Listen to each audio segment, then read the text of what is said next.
Aksi heroik dilakukan seorang sopir angkot Jaklingko. Dengan beraninya, ia menggagalkan aksi jambret di Ciracas, Jakarta Timur. Sopir Jaklingko yang melihat dengan mata kepalanya sendiri saat insiden penjambretan terjadi, kemudian mengejar pelaku. Ia melajukan angkotnya ke arah pelaku dan menyerempetnya hingga pelaku jatuh. Upaya menghentikan penjambret bukan kali ini saja terjadi, saudara. Masih segar dalam ingatan kasus seorang suami yang bela istrinya saat dijambret malah ditetapkan polisi sebagai tersangka. Waktu itu 26 April 2025, Hogi Minaya melihat istrinya dijambret. Hogi tentu tidak tinggal diam. Ia berusaha membela sang istri dengan mengejar pelaku. Sempat terjadi kejar-kejaran hingga beberapa kali mobil Hogi dan motor pelaku bersenggolan. Pelaku kehilangan kendali lalu menabrak tembok hingga terpental dan tewas di tempat. Hogi pun jadi tersangka karena dianggap polisi melanggar lalu lintas. Dan kita kembali ke kisah heroik sopir Jaklingko yang gagalkan penjambretan. Peristiwa bermula ketika seorang perempuan berinisial D menunggu angkutan umum di halte di Jalan TB Simatupang, Ciracas, Jakarta Timur pada Jumat malam 30 Januari. Mendadak seorang pria merebut ponsel korban, sementara seorang lagi bersiaga di atas motor. Keduanya pun langsung tancap gas ke arah tol. Nah, Tommy, sang sopir Jaklingko jurusan Pinang Ranti, Kampung Rambutan, tengah menuju halte saat penjambretan terjadi. Ia melihat detik-detik penjambretan dan tanpa pikir panjang menyadari adanya tindak kejahatan, Tommy pun memacu mobilnya mengejar pelaku. Salah satu pelaku berusaha kabur tetapi terserempet Jaklingko yang dikemudikan Tommy hingga akhirnya terjatuh. Tak butuh waktu lama, pelaku yang terjatuh dari motor langsung dikerumuni oleh warga yang mendengar penjambretan. Pelaku kemudian dibawa ke Polsek Ciracas untuk diproses hukum.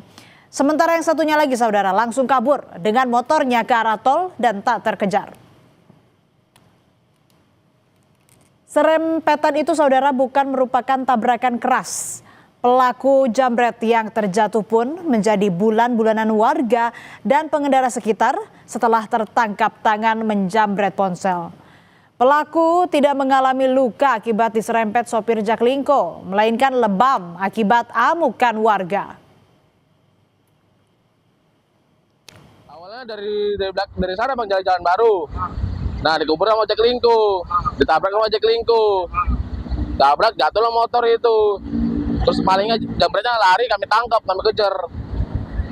Ketangkap sama abang di sini? Iya, di sini satu orang. Satu orang. Yang satu lari ke sana. Pada saat ditangkap ada barang bukti, bang? Barang bukti ada, bang. Korban juga ada. Korban juga ada. Ada. Apa barang bukti, bang? Handphone. Oh, handphone. Oh, jadi dia jambret handphone. Oh iya.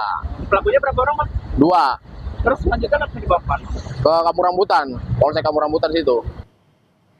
Pelaku dibawa ke Polsek Ciracas oleh warga menggunakan kendaraan Jaklingko. Korban penjambretan telah membuat laporan polisi. Sementara itu polisi menyelidiki kasus ini dan mencari satu lagi pelaku yang melarikan diri. Ada satu orang itu.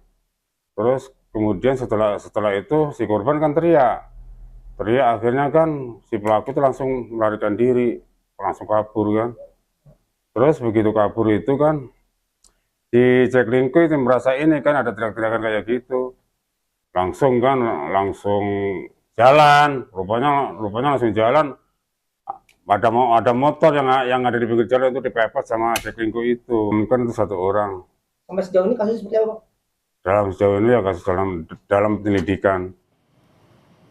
Ditemui di Terminal Bus Kampung Rambutan, Muhammad Tommy Prawira, sang sopir Jaklingko heroik, menceritakan detik-detik pengejaran pelaku jambret yang mencuri ponsel calon penumpangnya. Aksi heroik Tommy kemudian mendapat apresiasi dari Direktur Utama Transjakarta, Welfizon Yuza, dan Direktur Operasional dan Keselamatan Transjakarta, Daud Yosef.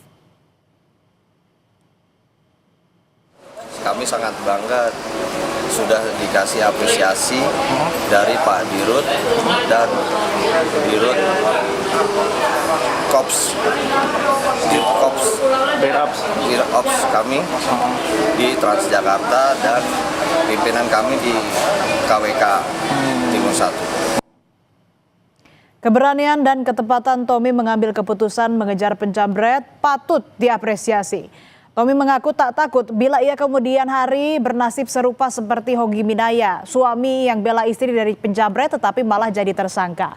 Tommy mengaku spontan menyerempet pelaku karena menurutnya itu adalah perbuatan baik. Ada takut untuk melakukan hal baik ya, Mas.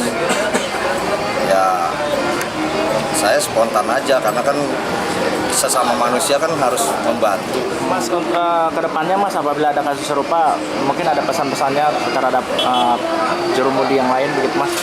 Ya, kalau dari saya sih jangan ragu untuk membantu sesama. Dan jangan lupa SOP yang sudah berlaku di Transjakarta dan KWK Timur 1.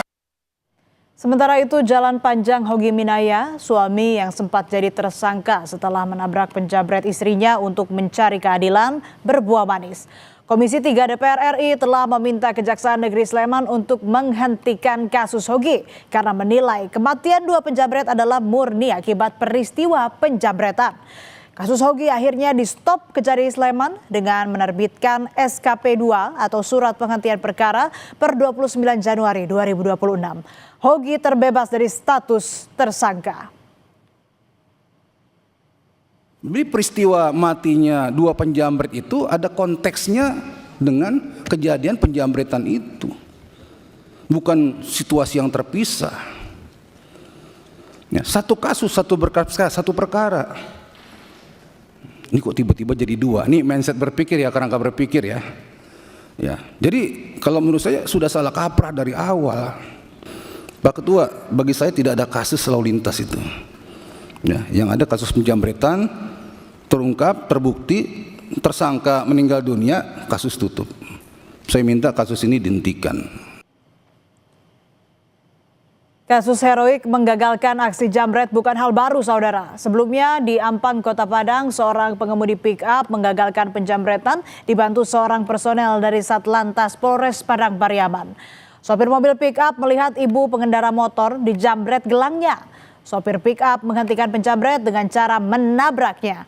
Seorang personel dari Satlantas Polres Padang Pariaman yang kebetulan ada di lokasi membantu menangkap pelaku.